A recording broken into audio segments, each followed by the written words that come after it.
Salam Kamir, kekaguman ilahi mengarah pada iman dan rahmat. Saudara-saudari, mau lihat bagaimana orang gemuk itu kalau berjoget atau berjalan? Saya putarkan lagi. Kadang saya malu kalau melihat seperti ini.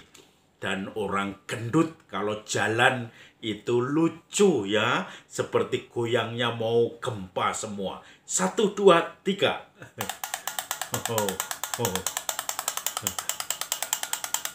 Perutnya gendut ya. Makanya anak-anak seneng kalau melihat orang gendut itu berjoget menjadi seperti ini. Nah, seperti ini. Saya sendiri orang gendut. Suatu saat ada anak-anak yang mengejek saya, mungkin melihat saya besar dan saya jalan kaki seperti mau jogging dengan sepatu dan juga celana pendek, kemudian kaos, keringatan semua. Saya jalan terengah-engah, sudah sedikit lari kecil, kemudian ada anak-anak kecil ketawa semua melihat saya, langsung teriak, "Gendut, gendut!" Payah bener, kurang ajar anak kecil ini. Lalu ada satu anak di antara bertiga itu yang ngejek saya gendut-gendut. Dia ternyata ada yang ompong, masih kecil. Maka saya katakan, "Ompong jelek, ompong jelek, ompong jelek." Kalau dia ngomong gendut, saya ngomong ompong, gendut, ompong jelek, gendut, ompong jelek, ompong jelek. Saya langsung lebih cepat ngomongnya, bahkan lebih rame, lebih keras, sehingga kadang sekitarnya sering ada orang lewat nengok saya. Ini kok berantem dengan anak kecil, kenapa? Tetapi semakin saya dikatai gendut, saya juga langsung ompong, jelek. Lama-lama, kamu nggak malu jelek seperti itu, malah saya tekan. Akhirnya anak-anak itu yang ompong nangis. Dia tidak pandak itu apa? Tidak gentle ya, karena dia ngejek orang lain, begitu dibully, diejek orang oleh yang saya ejek, dia langsung nangis, kemudian marah. Nah, saudara-saudari yang terkasih, tentu ini hanya bercanda saya dengan anak kecil, karena mereka iseng dengan saya, maka saya isengi dengan sedikit agak serius. Supaya kelihatan serius, saya pasang muka muram dengan mengatakan ompang, ompong, ompang, ompong. Akhirnya dia menangis. Entah malu, entah ketakutan, saya tidak tahu. Saudara-saudari yang terkasih, bagaimana dia tidak konsekuen karena mengejek orang tetapi diejek langsung nangis dan marah. Tentu saja karena anak kecil saya bisa paham itu. Tetapi Injil hari ini berbicara tentang sebaliknya.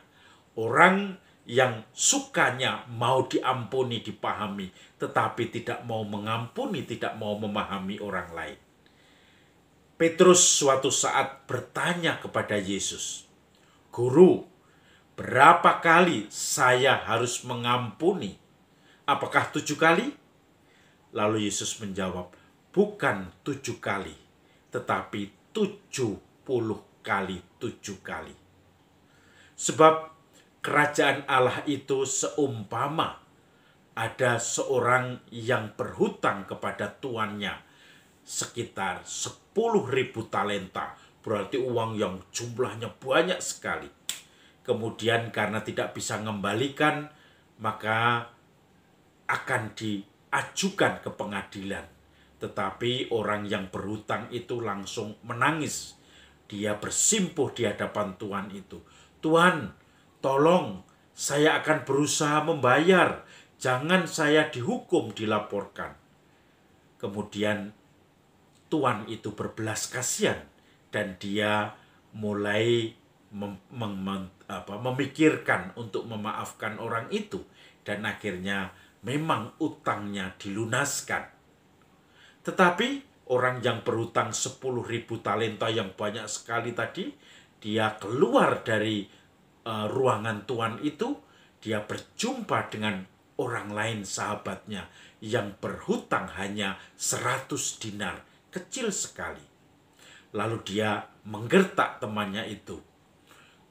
Bagaimana? Utangmu harus kamu kembalikan. Lalu yang berhutang itu juga bersimpuh di hadapan dia. Tolong jangan dimasukkan ke pengadilan, karena saya akan berusaha membalas utangmu itu.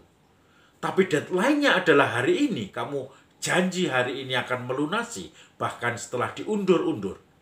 Lalu dia menjawab, saya akan melunasi. Beri kesempatan.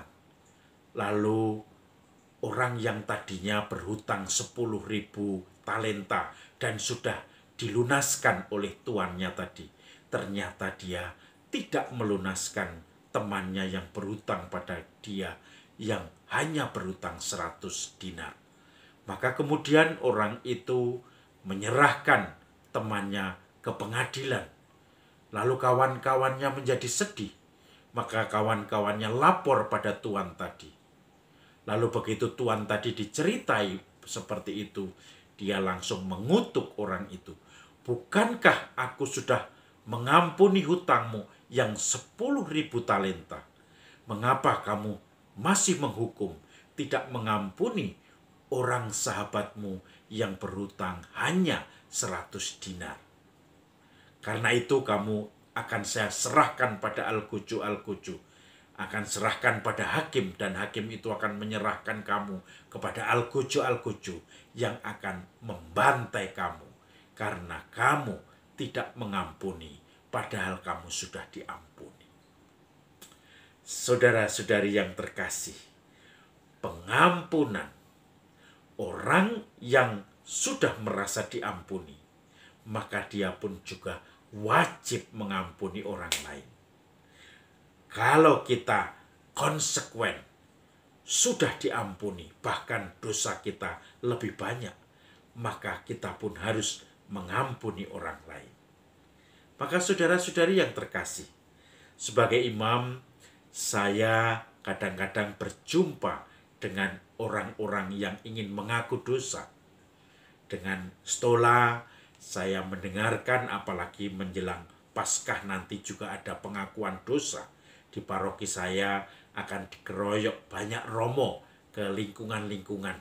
Semoga banyak umat yang karena didekati, maka banyak juga yang akan mengakukan dosanya. Umat yang mengaku dosa ini saya pandang sebagai setiap kali masuk ke pengakuan, kamar pengakuan, adalah orang yang sungguh-sungguh menyesal atas kekurangan dan dosanya. Orang-orang yang berharap untuk diampuni oleh Tuhan. Orang-orang yang juga berharap dan siap untuk mengampuni orang-orang lain yang bersalah kepada dia juga.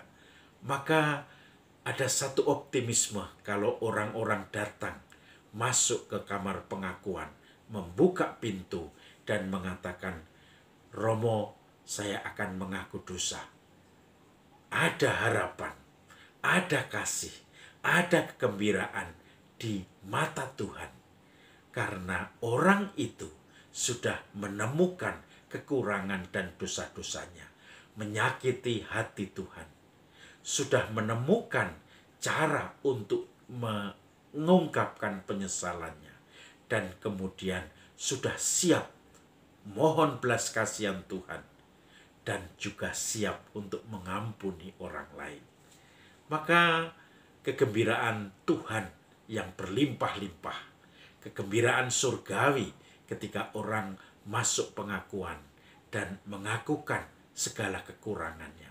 Karena di situ dia sudah pasrah sumarah, bersujud di hadapan Tuhan, bertimpuh di hadapan Tuhan untuk diampuni, agar dia juga bisa mengampuni orang-orang yang bersalah kepada dia.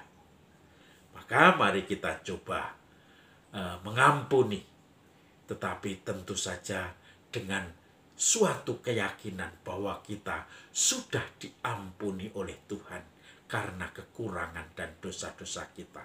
Karena diampuni itu, kita mendapatkan kekuatan untuk mengampuni orang-orang yang mungkin menyakiti kita.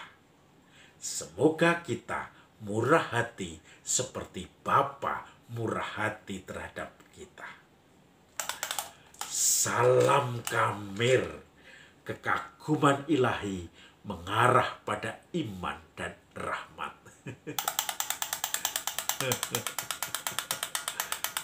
Kedut.